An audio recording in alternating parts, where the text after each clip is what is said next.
Moria Wilson, une célèbre cycliste, a vu son incroyable carrière détruite à tout jamais par une femme jalouse, persuadée qu'elle cherchait à briser son couple. Je vais vous raconter son histoire. Moria Wilson est née le 18 mai 1996 dans le New Hampshire, mais sa famille a rapidement déménagé dans le Vermont et plus précisément dans le petit village de Kirby, un village qui ne compte que 575 habitants. C'est là-bas qu'elle a vécu vraiment toute sa jeunesse avec ses deux parents et son petit frère Matthew. Alors, la famille de Moria est très sportive puisque le père de Moria est carrément skieur professionnel et il a réussi à transmettre sa passion à sa fille puisque Moria, elle aussi, s'est illustrée dans ce sport. Malheureusement, après une compétition où elle a terminé 3e junior, elle s'est blessée et elle a été contrainte d'arrêter le ski. Pour autant, Moria, toujours intéressée par le sport, a décidé de trouver une autre discipline et c'est tout naturellement qu'elle s'est tournée vers le vélo puisque c'est également un sport qui l'intéresse depuis toute petite. Elle a eu son premier vélo à 7 ans et à partir de là, elle s'est mise à sillonner les routes du Vermont. Donc le Vermont, c'est une région qui est très verte, très nature, donc il y a de quoi faire au niveau chemin de vélo. Et si au départ c'était juste un loisir, une passion, plus tard, à l'âge adulte, elle en fait carrément son métier. Au début, elle était spécialisée dans le vélo de montagne, mais ensuite elle s'est tournée vers le gravel. Alors pour ceux qui, comme moi, n'y connaissent absolument rien en vélo, le gravel c'est une discipline qui a été inventée par les Américains et qui est à mi-chemin entre le VTT et le vélo de route. Gravel, littéralement, ça signifie gravier. Donc, en gros, c'est des vélos qui ont été pensés plutôt pour les routes de campagne, qui sont rarement belles, lisses et goudronnées, donc des chemins de gravier, vous voyez. Et finalement, ces vélos-là sont assez polyvalents, donc ils permettent effectivement de rouler sur ce type de chemin, mais également sur des belles routes, également sur des routes pavées. Enfin, voilà, c'est vraiment un vélo polyvalent. Et le gravel, c'est une discipline qui est assez niche, c'est pas une discipline qui est très connue, mais voilà, ça utilise des vélos spécifiques. Moria s'est très vite illustrée dans cette discipline, dans ce sport, puisqu'elle a plusieurs podiums à son actif, mais pour autant elle est restée assez prudente, c'est-à-dire qu'elle a décidé de garder un métier à côté et de garder le gravel comme une passion. Elle avait quand même fait des études d'ingénieur, donc autant en profiter pour se trouver un bon métier, et elle a été embauchée par l'entreprise Specialized. C'est assez fou parce que c'est une entreprise également spécialisée dans le vélo, puisque c'est une entreprise qui crée des vélos, des pièces de vélo, des accessoires pour le vélo. Enfin, vraiment, c'est une entreprise autour du vélo. Et le premier vélo de Moria, celui qu'elle a reçu quand elle avait 7 ans, c'était un vélo Specialized. Donc son histoire est assez dingue. Ce n'est qu'en 2022, en voyant qu'elle est vraiment très douée pour le gravel et que vraiment elle a un grand avenir là-dedans, qu'elle a décidé de lâcher son boulot chez Specialized et de vraiment se consacrer au vélo de manière totalement professionnelle. Mais j'y reviendrai un peu plus tard puisque l'affaire dont je vais vous parler aujourd'hui se déroule quelques semaines seulement après que Moria ait décidé de quitter son emploi pour devenir cycliste professionnelle. Bon, en dehors du vélo, Moria a également d'autres passions. C'est une femme qui adore écrire, qui adore cuisiner, qui adore voyager. Sa destination préférée, c'est l'Italie. Sinon, elle aime bien passer du temps avec ses amis à jouer à des jeux de société. Elle adore aussi les Taco Tuesdays. Alors, je connaissais pas avant de faire cette vidéo, mais c'est une coutume américaine qui est plutôt sympa et qui consiste tout simplement à manger mexicain le mardi. Et toujours côté nourriture, Moria raffole également des Maple Creamy. Donc là encore, je ne connaissais pas. C'est une spécialité du Vermont. En fait, c'est un type de glace, mais qui est préparée à partir d'une recette spécifique au Vermont. La glace est plus légère qu'une glace traditionnelle et elle est préparée à partir de produits locaux avant d'être recouverte de sirop d'érable. Ça a l'air hyper bon et Moria, qui est très attachée à sa région, est également très attachée aux produits locaux. D'ailleurs, si en 2019, elle avait quitté le Vermont pour la Californie afin de suivre son copain qui habitait là-bas, eh bien, elle a finalement décidé de revenir dans le Vermont avec un rêve, celui de créer un refuge pour les cyclistes afin qu'ils puissent se reposer, prendre un bon café et également déguster des mets locaux. À force de participer à des courses un peu partout aux États-Unis, forcément, Moria a rencontré d'autres passionnés, d'autres cyclistes, et elle s'est fait des amis dans ce milieu-là. Et l'un d'entre eux, dont je vais vous parler plus en détail maintenant, s'appelle Colin Strickland. Alors, si jamais vous êtes vraiment passionné par le cyclisme, vous le connaissez peut-être parce que c'est un des plus grands champions de gravel. Donc, il est vraiment très connu dans ce milieu-là.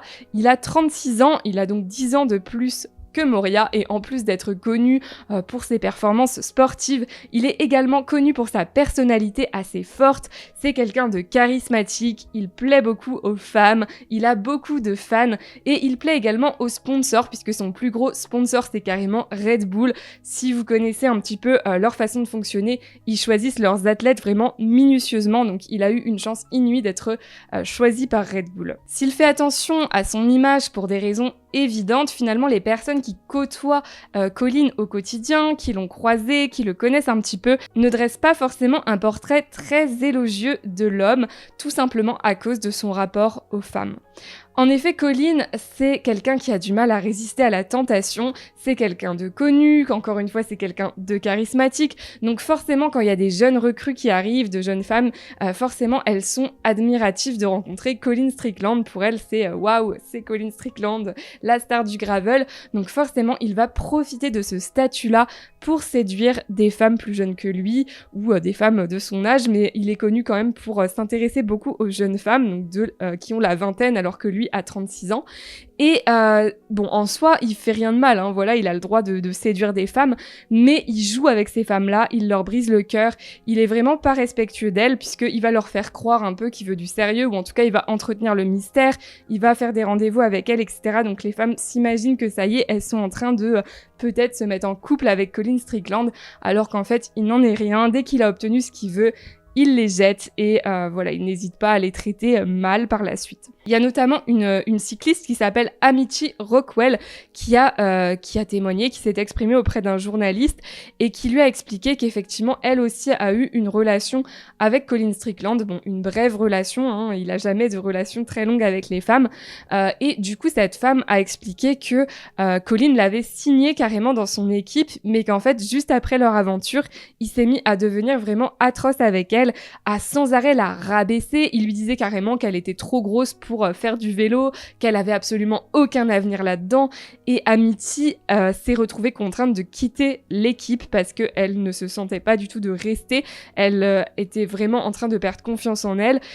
Et en fait, le problème qu'elle a soulevé, c'est que Colin Strickland étant tellement connu et admiré par tout le monde, eh bien, il y avait absolument pas moyen qu'elle s'exprime, il y avait absolument pas moyen qu'elle obtienne du soutien, parce que si elle avait parlé, tout le monde lui aurait dit qu'elle mentait, personne ne l'aurait cru, tout le monde aurait préféré se ranger du côté de Colin.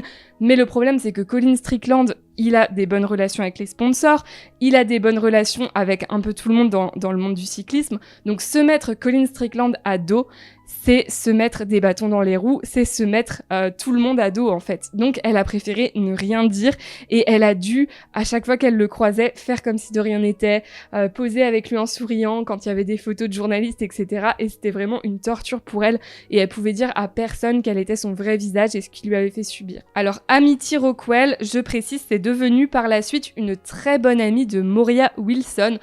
On en reparlera plus tard, mais voilà, gardez ça à l'esprit. Mais pour le moment, je reviens à Colin. Alors, il faut savoir qu'il n'y a pas qu'avec les femmes qu'il avait des problèmes, mais aussi avec ses sponsors. Enfin, autant il y a des moments ça se passait bien, mais il y a des moments où il était colérique. Vraiment, il jouait les divas, il essayait d'imposer sa vision des choses. Il y a carrément Red Bull qui a dû repousser une grosse course à cause de lui à plusieurs mois plus tard, parce que l'itinéraire prévu ne lui plaisait pas. Il avait proposé un autre itinéraire qui n'a pas été retenu parce que ça passait par des zones touristiques, donc on lui a répondu que au niveau logistique c'était très compliqué à faire et ça l'a tellement énervé qu'il a décidé d'annuler sa participation. Donc Red Bull a été contraint de repousser jusqu'à trouver une solution et après ça Red Bull a été un peu frileux à travailler avec Colin, enfin ils avaient un contrat avec lui donc ils restaient travailler avec lui, mais quand il devait mettre sa tête sur des images, il le mettait soit de dos, soit de profil, de façon à ce qu'on voit pas trop sa tête. Après, pour sa défense, selon les témoignages des autres cyclistes, c'est quand même assez courant que les coureurs cyclistes se comportent de manière assez insupportable parce qu'en fait, pour plaire aux sponsors, ça ne suffit pas d'être fort, il faut se démarquer et du coup ils ont une pression constante sur les épaules parce qu'il va falloir qu'ils mettent en avant leur personnalité. Colin Strickland, je vous ai dit, il mettait en avant le fait justement d'être charismatique, d'avoir un fort caractère et c'est ça qui faisait qu'il avait plus de fans et que du coup il attirait également les sponsors, puisqu'en fait les sponsors vont aussi regarder votre présence sur les réseaux sociaux. Si vous êtes hyper fort, que vous gagnez plein de courses mais que personne vous connaît et que vous avez 10 followers, vous allez pas intéresser les sponsors. Donc finalement même des gens qui gagnent pas forcément les courses mais qui ont une grosse personnalité ou qui ont réussi à se démarquer d'une façon ou d'une autre vont attirer des gros sponsors. Donc finalement les athlètes sont, on va dire, très exigeants et ils essaient vraiment de faire très très attention à leur image parce que finalement c'est ça qui leur rapporte le plus d'argent. Il y en a qui vont carrément être hyper arrogants sur les réseaux sociaux, dire qu'ils sont les meilleurs, etc. Puis ça va amuser le public qui va se mettre à les follow en se disant « Ah, il est trop fun ce gars-là ». Il y en a un autre par exemple qui s'est démarqué en faisant tous ses entraînements avec son chien dans son sac à dos. Donc là encore le public s'est dit « Ah, c'est trop mignon, vas-y je le follow ». Et il a gagné plein de followers comme ça. Donc vraiment il faut à chaque fois qu'ils trouvent des stratagèmes. Donc finalement tout ça a tendance un peu à leur monter à la tête parfois et c'est un peu le cas de Colin qui finalement s'est perdu dans cette espèce de personnage charismatique et charmeur. Et pour justement continuer de plaire à la gent féminine, puisque Colin a pas mal de fans féminines, eh bien il y a une information cruciale que Colin se gardait bien de partager avec le public et c'est qu'il était en couple avec une femme depuis plusieurs années. Cette femme s'appelle Caitlin Armstrong. Je vous précise quand même qu'elle n'est pas du tout de la famille de Lance Armstrong. Caitlin a 34 ans et contrairement à Colin Strickland, elle n'est pas du tout cycliste professionnelle. Bon, elle fait quand même du vélo mais plus pour le loisir. Elle fait par exemple des randonnées sur plusieurs jours où elle va partir seule, dormir sous tente. C'est quelque chose qui lui plaît beaucoup. Mais à côté de ça, voilà, elle va pas faire des courses ou alors des petites courses, mais c'est pas quelqu'un de fort, c'est pas quelqu'un qui essaye d'en faire son métier, et pour cause puisqu'elle est agent immobilier, c'est un métier qui lui plaît beaucoup, dans lequel, voilà, elle a une bonne situation et elle est épanouie là-dedans, donc elle cherche pas plus que ça à s'intéresser au vélo. Bon, par contre, côté cœur, elle est un peu moins épanouie, parce que vu la description que je viens de vous faire de Colin, vous comprendrez bien qu'il est loin d'être le petit ami idéal, et effectivement, Caitlin vit très mal la situation, puisqu'à part ses amis proches, ou les personnes qui, comme eux, vivent à Austin et donc les voient ensemble, eh bien absolument personne est au courant de l'existence de Caitlin. Colin se dit célibataire en interview, Colin se dit célibataire auprès des femmes, et même quand il fait une interview qui est vraiment centrée sur sa vie privée, où il est censé raconter ce qu'il fait de son temps libre, ce qu'il fait chez lui, etc., eh bien il ne mentionne absolument pas l'existence de Caitlin. Donc on peut aisément imaginer à quel point ça doit être difficile pour elle, surtout quand on connaît le côté séducteur de Colin. Bon, après, leur relation, elle est un peu bizarre, toxique, elle est un peu compliquée à définir. Je vais essayer de vous expliquer pour que vous ayez une bonne idée de ce qu'ils vivaient et de ce qu'ils pouvaient ressentir, mais c'est un petit peu complexe, puisque même leur entourage ne sait pas trop. Il y en a qui disent que oui, c'était quand même un couple très sérieux, etc. Mais il y a d'autres personnes de leur entourage qui disent que pour eux, ils étaient pas vraiment en couple. Mais voilà, je vais vous expliquer ça et vous ferez votre propre idée. En tout cas, ça fait 3 ans qu'ils sont ensemble. En 2022, ça fait 3 ans.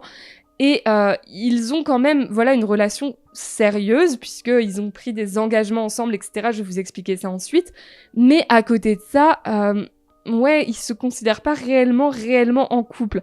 Il faut savoir qu'aux États-Unis, c'est un peu différent de la France. Je sais qu'en France, à partir du moment où t'as pris des engagements avec la personne, que tu la vois régulièrement, etc., tu te considères en couple. Il n'y a pas forcément besoin d'avoir une grosse discussion à ce sujet, alors qu'aux États-Unis, à chaque fois, les gens vont avoir une discussion. Tu peux avoir fait 50 rendez-vous avec une personne, l'avoir régulièrement, etc., et pour autant ne pas être en couple. C'est assez bizarre. Et apparemment, eux n'avaient jamais eu vraiment cette discussion. Ils avaient jamais vraiment officialisé leur couple. Ils avaient jamais vraiment dit « Ok, maintenant, t'es mon copain, je suis ta copine, on est sérieux ». Vous voyez ce que je veux dire donc ? Ça restait un peu bizarre leur relation. C'est également le genre de relation, vous voyez, où ils arrêtent pas de se quitter et de se remettre en couple, donc c'est des micro-ruptures, ils vont se séparer pendant 1 semaine, puis ils se remettent ensemble, mais du coup c'est vraiment extrêmement toxique, et à chaque fois qu'ils se séparent, Colin va aller voir ailleurs, et Caitlin, elle aussi de son côté, va aller faire des rendez-vous avec des hommes, rencontrer d'autres hommes, pour essayer de rendre Colin jaloux. Mais je précise quand même que Caitlin a l'air en tout cas plus attachée à Colin que l'inverse, en tout cas leur entourage confirme ça également, puisque Caitlin, elle considère quand même sa relation comme quelque chose de sérieux, elle a envie d'avancer avec Colin, pour elle, Colin, c'est l'homme de sa vie. Pour elle, elle a un futur avec lui, alors que Colin, lui, pas vraiment. Quand il parle de Caitlin, voilà, il va dire qu'elle a des qualités, des choses comme ça, mais il va pas dire, ok, c'est la femme de ma vie, je vais l'épouser, je compte faire ma vie avec elle. Il va jamais dire des choses comme ça. Et Caitlin a toujours peur de le perdre. Elle a toujours cette espèce d'angoisse. Elle voit que Colin, voilà, il est pas forcément autant investi qu'elle, et ça lui fait très peur.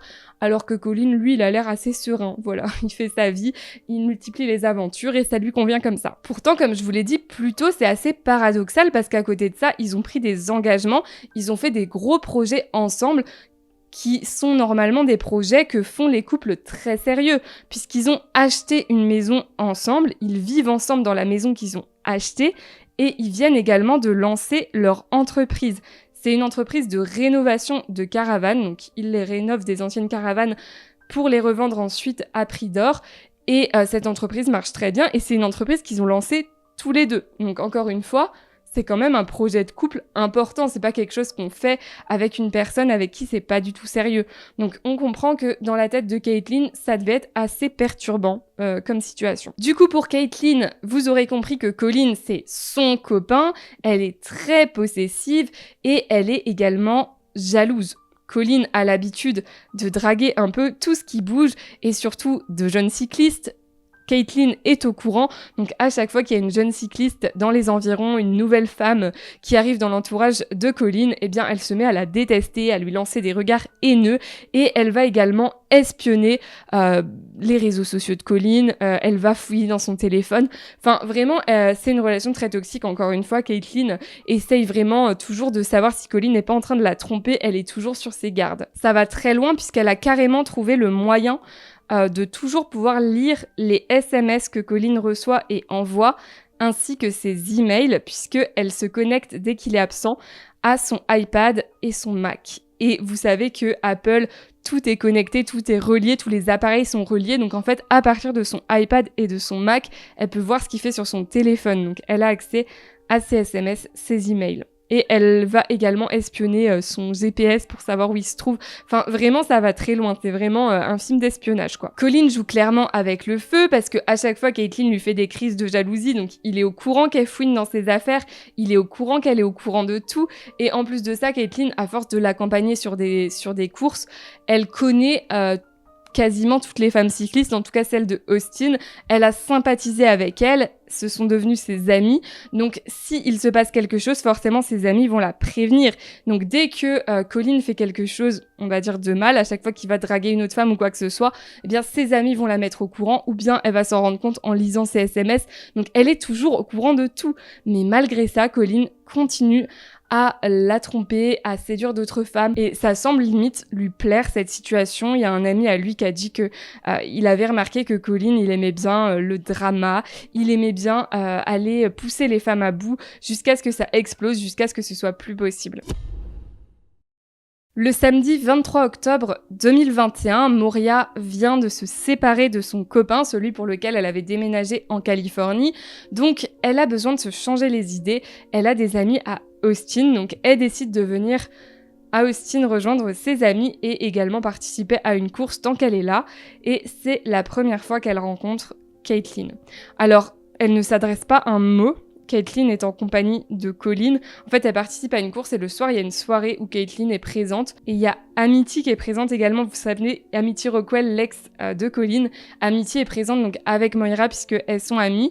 Et Amity dit qu'elle se souvient que ce soir-là, Caitlin a jeté un regard vraiment mauvais à Moira et à elle-même, et elle a bien vu que voilà, c'était une femme hostile envers elle, et voilà, elles lui ont pas du tout parlé ni rien, mais en tout cas, elle connaissait son existence comme ça. C'est le 28 octobre, lors d'une autre course qui a lieu également à Austin, que Colin et Moria se rapprochent.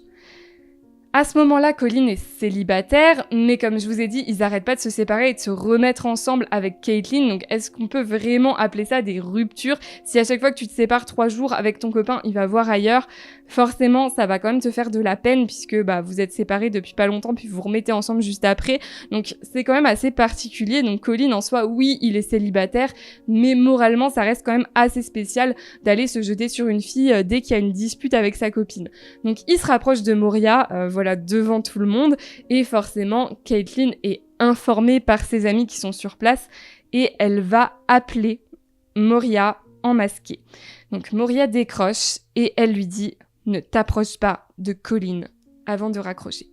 Donc Moria, forcément, elle se dit « Mais qu'est-ce que c'est que ça ?» Elle va en parler à Colin et Colin lui dit « Oh non, la honte, écoute, fais pas attention, c'est une ex à moi, elle arrive pas à m'oublier, elle se comporte n'importe comment, enfin voilà, vraiment fais pas attention, c'est pas grave. » Donc Moria se dit « Ok, pas de souci. » Colin lui a dit qu'il était célibataire, il lui a pas du tout parlé du fait qu'ils arrêtent pas de se remettre ensemble avec Caitlyn, ça elle ne le sait pas.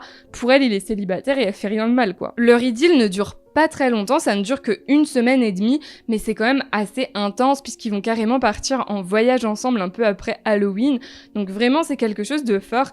Et finalement, Colin, après cette semaine et demie là, il se remet avec Caitlyn et Moria, elle retourne chez elle. Donc finalement, la vie les éloigne, les SMS s'espacent, ils se donnent plus trop de nouvelles.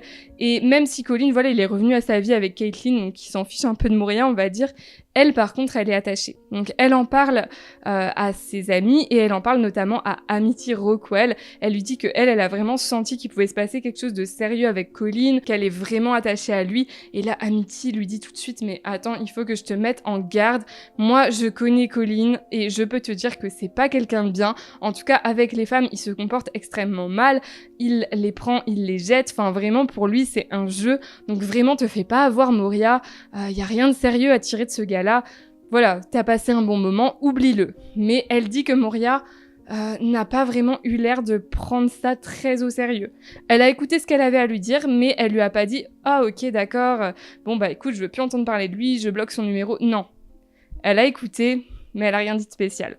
Donc Amity a eu la sensation à ce moment-là que eh bien, Moria ne comptait pas l'écouter et qu'elle comptait toujours essayer d'avoir une relation avec Colin, une relation sérieuse. Cependant, Colin et Moria sont bien évidemment amenés à se revoir sur des courses, mais Colin, lui, se montre cordial, amical, sympathique, rien de plus. Fin janvier, toujours blessée par cette espèce de distance que Colin a mis entre eux, Moria décide de lui envoyer un message pour mettre les choses au clair. « Hey, ce week-end c'était bizarre pour moi et j'aimerais savoir où on en est. Si tu préfères qu'on soit amis, ce qui semble être le cas, pas de problème, mais j'aimerais bien qu'on en discute parce que je sais pas quoi penser. » Colin lui répond, mais pas du tout de manière claire, puisqu'il lui dit « Salut Mo, je suis vraiment désolée qu'à cause de moi tu sois dans une situation qui te met mal à l'aise. » Donc ça, on reste là, finalement, Moria est toujours un peu perdue, elle sait pas pourquoi Colin a arrêté de vouloir la voir comme plus qu'une amie, et Colin, lui, voilà, entretient finalement cette espèce d'espoir chez Moria, puisqu'il lui dit pas clairement on sera plus jamais rien d'autre que des amis. Le 10 mai 2022, Moria revient à Austin, elle loge chez une amie qui vit là-bas, qui a un logement là-bas, puisqu'elle a une course qui va se dérouler à Ico. Donc Ico, c'est une ville qui est à 2 heures de là, donc finalement la route se fait assez facilement, donc elle loge chez cette amie-là en attendant. Et Moria, à ce moment-là, elle est vraiment au top de sa carrière. Ça marche très bien pour elle. Elle vient tout juste de gagner une grosse course avec 25 minutes d'avance, c'est juste énorme. Et en plus de ça, il y a un magazine spécialisé dans le vélo qui l'a carrément qualifiée de la femme qui gagne le plus de compétitions hors route.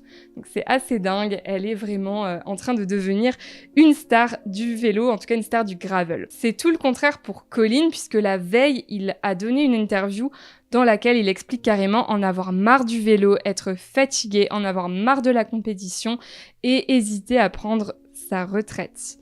Alors effectivement, je vous avais dit qu'il y avait un événement avec Red Bull qui avait été repoussé à plusieurs mois et en fait, il vient d'avoir lieu. Et Colin, c'était la star de cet événement, c'était lui qui était censé en faire la promotion sur ses réseaux, c'était lui qui était censé attirer du monde. Or, il y a absolument personne de connu qui s'est présenté à cet événement. Donc Colin, c'était la plus grosse star. Et pourtant, il a fini que 3e. Donc pour lui, ça a été vraiment un gros coup au moral. En plus, ça a fait un bon moment qu'il n'a rien gagné de très bien. Enfin, il n'a pas gagné de grosses courses, il a gagné que des petits événements sans trop d'importance, avec pas beaucoup de stars présentes. Enfin, vous voyez, pour lui, c'est vraiment un échec. Il voit que sa carrière est en train d'aller vers le déclin.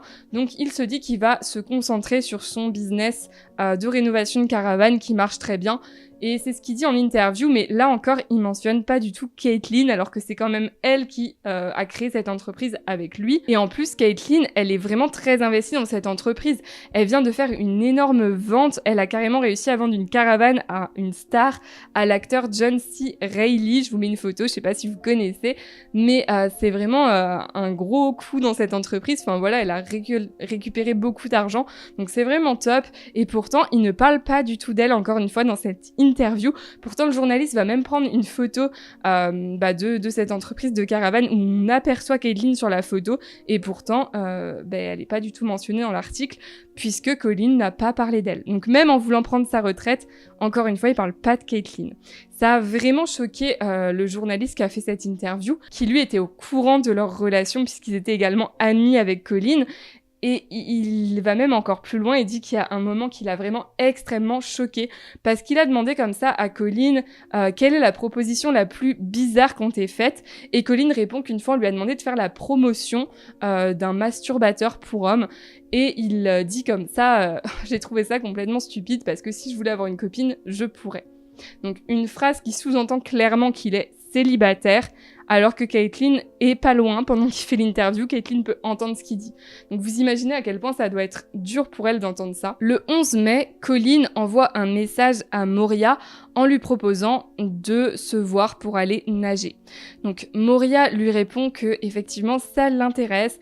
Elle vient de faire du vélo, il fait très chaud à ce moment-là au Texas. Donc elle lui dit écoute, pas de souci, franchement ça va me faire du bien, j'ai chaud. Donc Colin vient la chercher chez l'ami où elle loge, à moto. Donc Moria monte à l'arrière de sa moto, ils se rendent dans une piscine extérieure où ils nagent, puis ensuite ils vont dîner, donc ils mangent des burgers, ils boivent du rhum. Je précise que ce rendez-vous n'a rien de sentimental ou de sexuel, c'est vraiment totalement en toute amitié. Ça fait longtemps que voilà, ils sont plus en couple, il y a eu cette petite histoire d'1 semaine et demie à l'époque, mais maintenant voilà, du temps a passé, de l'eau a coulé sous les ponts. Moria a bien compris qu'il se passerait vraisemblablement plus rien avec Colin. Donc bon, après finalement ce restaurant, il la ramène tranquillement chez elle, il est 20h36 quand il la dépose devant chez son amie. Moria rentre chez elle et voilà, il s'est rien passé entre les deux. À l'issue de ce rendez-vous, Colin envoie un message à Caitlyn. « Hey, t'es sortie ? Je viens de déposer des fleurs pour Allison chez son fils au nord et j'avais plus de batterie. Je rentre maintenant. » Bon, par fleurs, il sous-entend du cannabis. C'est un nom de code, et bien évidemment, il est en train de lui mentir, il vient pas d'aller déposer du cannabis où que ce soit. Il était avec Moria, mais il essayait tout simplement d'éviter une dispute. Il sait que si il dit clairement à Caitlyn qu'il était avec Moria, elle va péter un câble. Elle est jalouse, mais surtout de Moria. Je sais pas pourquoi elle a fait une fixation sur Moria. Pourtant, il s'est passé que 1 semaine et demie entre eux alors qu'ils étaient séparés. Colin, il a eu des histoires avec plein d'autres femmes, mais elle a un gros problème avec Moria. Peut-être qu'elle se sent plus en danger, peut-être qu'elle a l'impression que Moria plaît plus à Colin que les autres femmes. Je sais pas, mais en tout cas, elle a un gros problème avec cette femme-là. Et donc, il peut pas lui dire qu'il a vu Moria. Donc il invente qu'il est allé déposer du cannabis chez une amie à la place, et finalement après avoir envoyé cet SMS à Caitlyn, eh bien Colin rentre chez lui tranquillement, il rentre immédiatement. Petite précision également, il a tellement peur que Caitlyn sache qu'il est encore en contact avec Moria qu'il a été changer son nom dans son répertoire.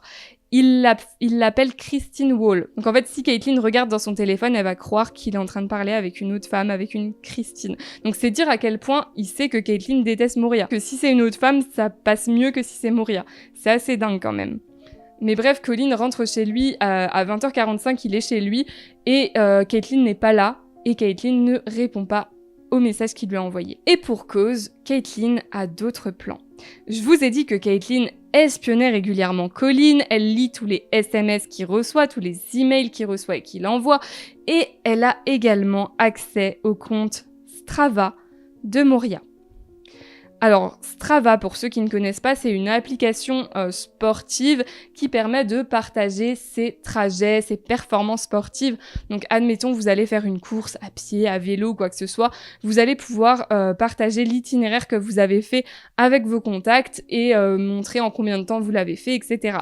Et c'est une application qui vous traque. Enfin, il y a un GPS, du coup, qui vous suit et qui peut donner votre position en temps réel. Or, Moria a fait l'erreur de ne pas modifier les paramètres, elle a laissé les paramètres par défaut vraisemblablement. Donc ça permet à ses contacts de voir toujours en temps réel où elle se trouve. Il y a ça également sur Snapchat, il y a cette possibilité aussi, et c'est très précis, on voit vraiment où la personne se trouve. Donc c'est assez dangereux, il faut quand même faire attention. Si jamais vous avez Strava ou cette option sur Snapchat d'activer, faites attention, ou limitez ça vraiment aux personnes en qui vous avez confiance, parce que tout le monde peut voir à chaque moment où vous êtes. Et pour cause, Caitlyn pouvait suivre les positions de Moria alors qu'elles se connaissent à peine et qu'elles sont même, on va dire, ennemies. Donc c'est assez dingue, et forcément, Caitlyn est au courant que Colin et Moria ont passé du temps ensemble, donc elle est furieuse. Elle gare son 4x4 noir dans une allée non loin de l'appartement où Moria loge, et elle s'avance vers la porte d'entrée. Caitlyn est armée d'un pistolet. C'est un pistolet que Colin lui a offert. Alors, il lui a offert ce pistolet parce qu'il était inquiet pour elle, du fait qu'avec leur business de caravane, il recevait des grosses sommes d'argent en liquide. Il s'est dit, on ne sait jamais si un jour elle se fait braquer ou quelque chose, surtout qu'ils sont situés plutôt à la campagne avec ce business-là. Donc, il n'y a pas vraiment de témoins ou qui que ce soit autour, donc ce serait assez facile de les braquer. Donc, c'est quelque chose qui l'effraie. Et également, je vous ai dit que Caitlyn aimait beaucoup partir en rando vélo toute seule, faire du camping sauvage. Donc là encore, il se dit, c'est un peu dangereux pour une femme seule. Donc il lui a pris ce pistolet-là. Sauf que, quand Caitlyn a reçu ce pistolet, elle s'est mise à avoir d'autres idées de quoi faire avec ce pistolet. Elle s'est entraînée à tirer avec, précisément pour ce qu'elle va faire ce jour-là. Elle toque à la porte d'entrée. Moria ouvre. Et tout de suite, Caitlyn braque son pistolet sur la jeune femme. Moria hurle de terreur. Et Caitlyn n'hésite pas. Elle tire 2 balles dans la tête de Moria. Une dans le front, une dans la tempe. Moria s'effondre. Et Caitlyn s'avance tranquillement alors que Moria est déjà morte ou mourante. Elle se place au-dessus de son corps et elle vise le cœur, dans lequel elle tire une 3e balle. Ensuite, Caitlyn repart. Elle prend le vélo de Moria qui se trouve devant l'appartement. Elle conduit ce vélo-là jusqu'à son 4x4 qui est garé plus loin. Elle balance le vélo dans les buissons.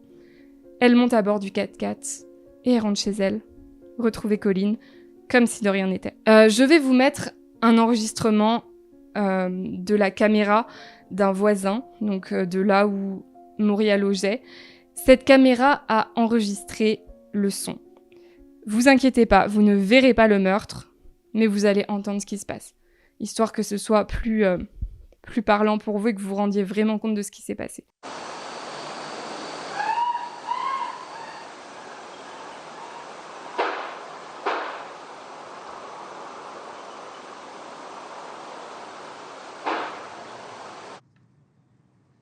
Le corps de Moria est découvert assez rapidement puisque l'amie chez laquelle elle loge n'était pas présente à ce moment-là, mais elle rentre peu de temps après, elle rentre à 22h. Elle découvre le corps de Moria et elle appelle immédiatement la police. Sur le coup, l'amie de Moria dit aux policiers qu'elle sait que Moria avait prévu de passer la soirée avec Colin Strickland. Moria l'avait prévenu de ça. Donc forcément, les policiers, pour eux, c'est le premier suspect. Donc ils interrogent Colin, ils lui parlent, etc. Et en fait, ils se rendent compte assez rapidement que Colin a un alibi solide. Il était chez lui au moment du meurtre. On le voit effectivement repartir sur les caméras de surveillance, on le voit arriver chez lui, il a des caméras devant sa maison, donc on le voit arriver chez lui. On sait qu'au moment du meurtre, il était chez lui. Donc à ce moment-là, il est mis hors de cause, les policiers le laissent repartir tranquillement et il sera plus jamais inquiété. Par contre, il voit bien sur les caméras donc du voisin, de là où logeait Moria, qu'il y a un 4x4 noir qui correspond à celui de la copine de Colin, c'est-à-dire Caitlyn Armstrong, et donc c'est elle qui devient suspecte. Alors là, les policiers vont prendre une décision qui va faire vraiment débat ensuite, mais vous savez, parfois les policiers, pour se laisser du temps, décident d'arrêter la personne pour un autre motif. Quand la personne a plusieurs mandats d'arrêt contre elle, par exemple si elle a commis un meurtre mais qu'elle a également commis un vol, on va dire 2 mois avant et qu'elle n'a pas été arrêtée, ils vont plutôt l'arrêter pour ce vol-là, en se disant comme ça, déjà ça va éviter que la personne se braque, parce que quand elle va arriver, on va commencer à lui parler du vol, lui dire qu'elle a été arrêtée pour ça, comme ça la personne va pas être stressée, elle va être un peu plus naturelle, puis après ils vont pouvoir bifurquer sur des questions un peu plus en rapport avec l'affaire actuelle, ou bien ça peut permettre également de leur laisser du temps pour enquêter encore, puis ensuite l'arrêter pour l'autre motif. Donc là, c'est ce qu'il décide de faire avec Caitlin, puisqu'il découvre qu'elle a un mandat d'arrêt contre elle après qu'elle ait refusé, elle soit partie sans payer après avoir fait des injections de Botox. Donc elle doit être arrêtée pour ça.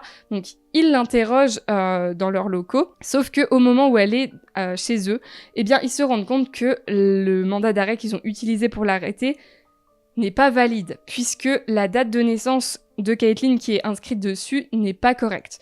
Donc c'était pas possible de l'arrêter grâce à ce mandat d'arrêt.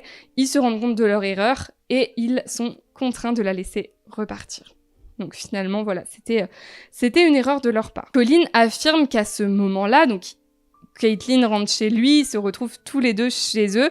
Il affirme qu'il n'était absolument pas au courant des intentions de Caitlin, et qu'il n'était absolument pas au courant non plus que c'était elle la coupable. Ils sont tous les deux au courant via la police que Moria a été assassinée, mais Caitlin joue les innocentes. Elle prétend être sous le choc, ne pas comprendre ce qui se passe. Colin, pareil, il dit qu'ils ont passé une nuit très bizarre où ils étaient juste là à regarder le plafond, ils n'arrivaient pas à dormir.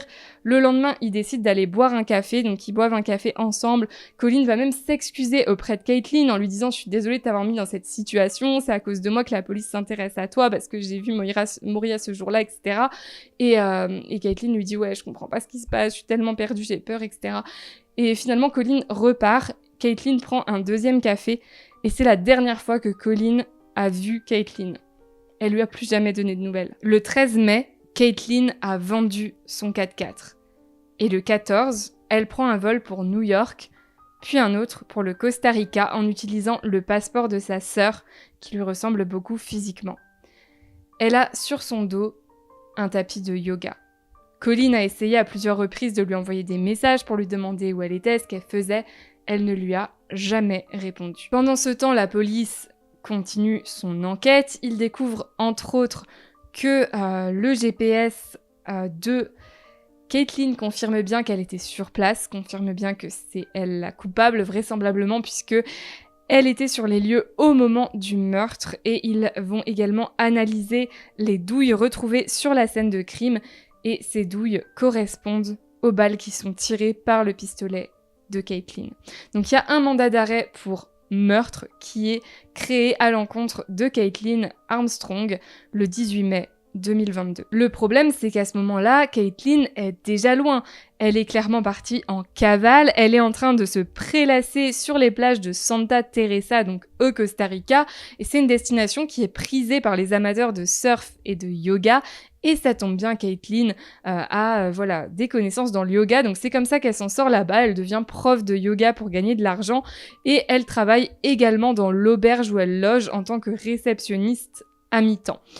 Elle a pris un autre nom là-bas, elle utilise toujours donc la pièce d'identité de sa sœur quand il lui faut une pièce d'identité, ou sinon elle prétend s'appeler Harry Martin, et elle va également prétendre s'appeler Liz Martin et Bess Martin, toujours avec le nom de famille Martin, mais c'est vraiment Harry Martin qui a été son alias préféré lors de sa cavale. Caitlin s'est empressée de teindre ses cheveux en brun puisqu'elle était blonde à la base, et elle a coupé ses cheveux au niveau des épaules alors qu'ils étaient très longs au moment de son arrivée, et elle a également pris rendez-vous avec un chirurgien esthétique à qui elle a demandé de modifier l'apparence de son nez.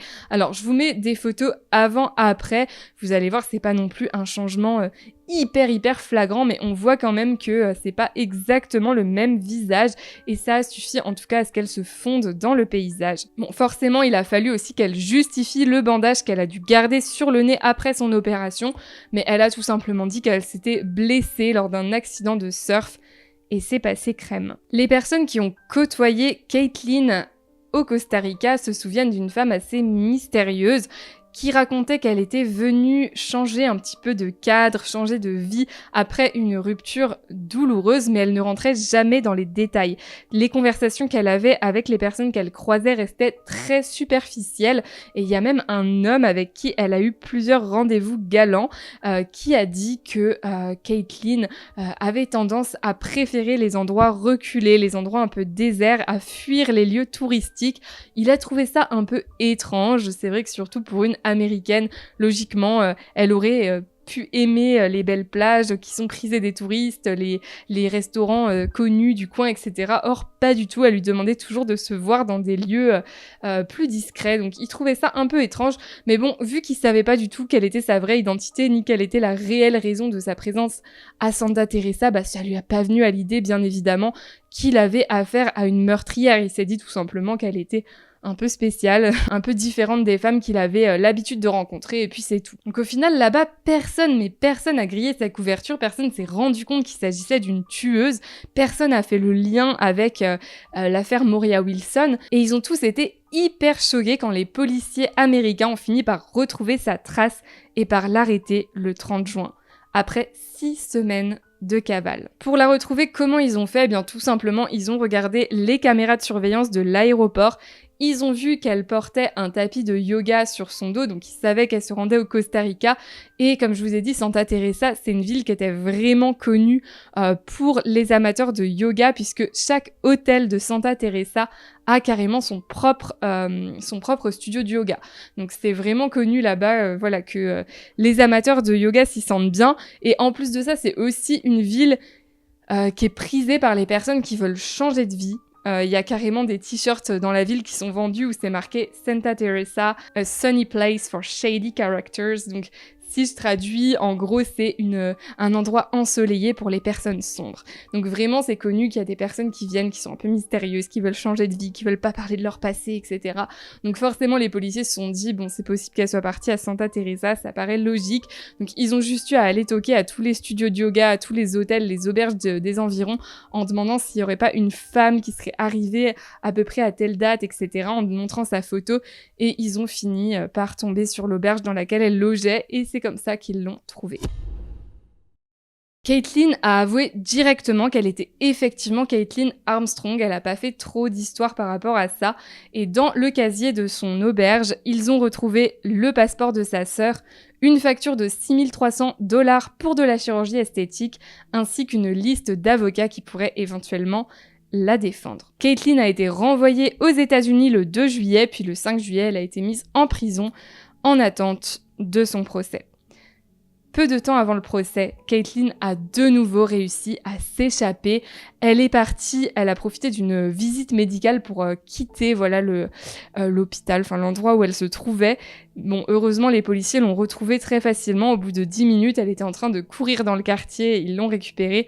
Mais encore une fois, elle a tenté de s'échapper, d'échapper à la justice. Caitlyn clame son innocence, elle a plaidé non coupable pour les accusations de meurtre au premier degré qui pèsent sur elle. Pour autant, elle n'a pas donné d'autres versions des faits, elle n'a pas donné d'alibi. Elle se contente de dire que c'est faux, elle n'a rien fait, et de remettre son sort entre les mains de ses avocats. Le juge a conseillé à Colleen, à Caitlyn et à toutes les personnes proches du dossier de ne pas parler aux journalistes, de rester discret tout simplement parce que vu que ça concerne des personnes plutôt célèbres, il y a un risque que ça entache le procès. Donc ils ont écouté les conseils du juge et on n'a pas eu de nouvelles du couple finalement avant le procès. Bon, je dis le couple, mais Colleen ne veut plus rien avoir à faire avec Caitlyn.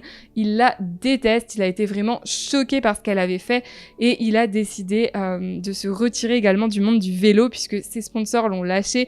Puis de toute façon, sa carrière, elle est foutue à cause de cette histoire puisque même si il a rien fait, même s'il a un alibi très solide, bien il reste quand même lié à cette affaire. Forcément, aux yeux de tout le monde, il est quelque part un peu complice dans le sens où il a eu un rôle à jouer dans cette histoire, vous voyez. Donc Colleen se concentre maintenant sur son entreprise de rénovation de caravanes qui marche plutôt très bien. Et il y a un ami à lui qui a réussi à avoir de ses nouvelles avant le procès et qui a dit que voilà, Colin de toute manière c'est quelqu'un de débrouillard, donc même s'il a été complètement traumatisé, complètement choqué et que quand il l'a vu il était un peu comme un zombie, il avait l'air complètement perdu, il va s'en sortir, il y a pas de souci, ne vous inquiétez pas pour lui. Au procès, Colin est arrivé masqué avec des lunettes de soleil et une casquette, histoire de cacher un peu son identité.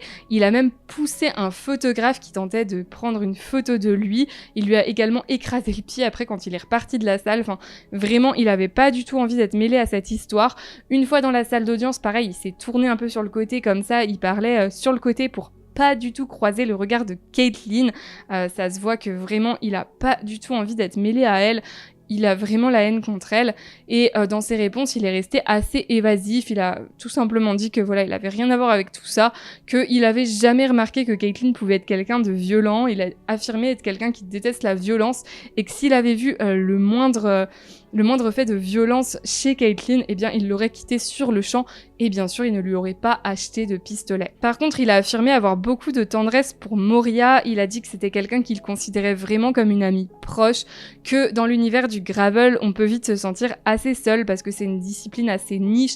Donc finalement, des champions de gravel, il n'y en a pas tant que ça. Donc il avait vraiment cette espèce de point commun avec Moria qui les rendait vraiment proches. Ils avaient la même passion exactement. Donc il a dit que voilà, son décès l'avait énormément peiné, son meurtre l'avait terriblement choqué, que c'était une femme qui était très importante pour lui et il a réaffirmé que sa relation sentimentale avec Moria n'avait jamais duré plus qu'une semaine et demie et que toutes les fois où ils s'étaient revus ensuite, c'était platonique. On lui a demandé lors du procès pourquoi dans son téléphone on avait retrouvé les numéros de 4 femmes bloqués, dont celui de Moria, et il a affirmé que ce n'était pas lui qui les avait bloqués, ou qu'en tout cas il ne s'en souvenait pas, donc ça laisse à penser que c'est Caitlyn qui a carrément été prendre son téléphone pour bloquer les numéros des femmes qu'elle considérait comme des rivales. Colin a dit qu'il était au courant, que Caitlyn était quelqu'un de très jaloux, elle lui faisait sans arrêt des crises dès qu'il parlait à une autre femme, et elle avait particulièrement la haine contre Moria. À chaque fois qu'il croisait Moria sur une course et qu'elle venait à être au courant, eh bien elle lui envoyait des messages un peu passifs-agressifs. Par exemple, une fois, elle lui a envoyé un message en disant « Dis bonjour à Maud de ma part », ce à quoi il a répondu « Arrête s'il te plaît ». Lui, ses réponses, c'était toujours des trucs comme ça. C'était « Oh, arrête. Oh, tu fais la gamine, grandis un peu. Oh là là, laisse-moi tranquille ». Enfin, c'était vraiment... ça se voyait qu'il était exaspéré par le comportement de Caitlyn. Il cherchait pas à la rassurer ou quoi que ce soit, juste à lui dire « Arrête, laisse-moi tranquille ». Après son témoignage, Colin a immédiatement quitté le tribunal. Il n'a pas voulu savoir ce qui se passait ensuite. Lors du procès, il est parti. Colin n'était pas le seul au courant de la jalousie de Caitlyn, puisqu'il y a des amis de Caitlyn qui ont été invités à témoigner au tribunal. 2 de ses amis, plus précisément une amie très proche et une connaissance. Et ces 2 amis ont dit qu'elles avaient entendu carrément Caitlyn tenir des propos très violents à l'égard de ses rivales, à l'égard des femmes avec lesquelles Colin avait eu une aventure. Et bon, elles en ont rien pensé sur le coup parce que forcément, voilà, une femme jalouse, elle va tenir des propos violents, ça veut pas dire qu'elle va réellement passer à l'acte. Donc sur le coup, elles ont juste pensé qu'elle parlait sur le coup de la colère, mais maintenant qu'on sait ce qu'elle a fait, c'est quand même assez flippant. Il y a notamment une de ses amies qui lui a demandé une fois « Qu'est-ce que tu ferais si un jour Colin allait un peu plus loin avec une femme qui commençait à avoir quelque chose de sérieux avec elle ?» Et elle lui a répondu tout simplement « Je la tuerais ». À son autre amie, elle a carrément dit que si elle avait un pistolet, c'était à cause de Moria, parce qu'elle voulait pas lâcher son mec, et qu'elle avait décidé de prendre une arme pour régler le problème. Enfin, c'est vraiment assez flippant. En plus des preuves matérielles, des preuves ADN et des témoignages, on a également retrouvé des recherches suspectes qui ont été faites par Caitlyn lors de sa cavale. Elle a notamment cherché plein d'informations sur l'affaire. Elle arrêtait pas de mettre son nom dans Google pour voir si elle était recherchée, etc., pour voir ce qui se disait sur elle. Et elle a également cherché s'il était possible de brûler ses empreintes digitales à l'aide d'ananas. Et elle a également cherché comment la police procédait pour retracer un téléphone portable. Donc entre ça et les autres preuves, ainsi que le fait qu'elle ait essayé de fuir, enfin qu'elle ait réellement fui 2 fois, elle est partie 2 fois en cavale, même si l'une d'elles a duré que 10 minutes, forcément ça joue pas en sa faveur et ça complique le travail de la défense. Du coup, ce que la défense a fait, c'est qu'ils ont critiqué le travail de la police. Ils ont dit qu'il y avait sûrement d'autres pistes et qu'en fait la police n'était pas allée assez loin dans son enquête. Ils ont notamment reproché aux policiers de ne pas avoir creusé plus du côté de Colin Strickland, puisque en fait Colin, dès qu'ils ont vu qu'il avait un bon alibi, ils l'ont laissé repartir, certes, mais ils ont également rendu toutes ses affaires. Donc ils ont même pas vérifié son ordinateur, ils ont même pas donné son ordinateur au laboratoire pour qu'il vérifie s'il y avait pas des recherches suspectes ou quoi que ce soit. Genre vraiment, ils lui ont rendu son ordi comme ça, tel quel. Et également, il semblerait que Moria avait un ex toxique, un ex qui la harcelait et qui lui aussi n'appréciait pas sa relation avec Colin Strickland. Donc pareil, cet ex-là n'a pas été inquiété. Ils ont également reproché aux policiers de ne pas avoir vérifié si Moria avait été violée.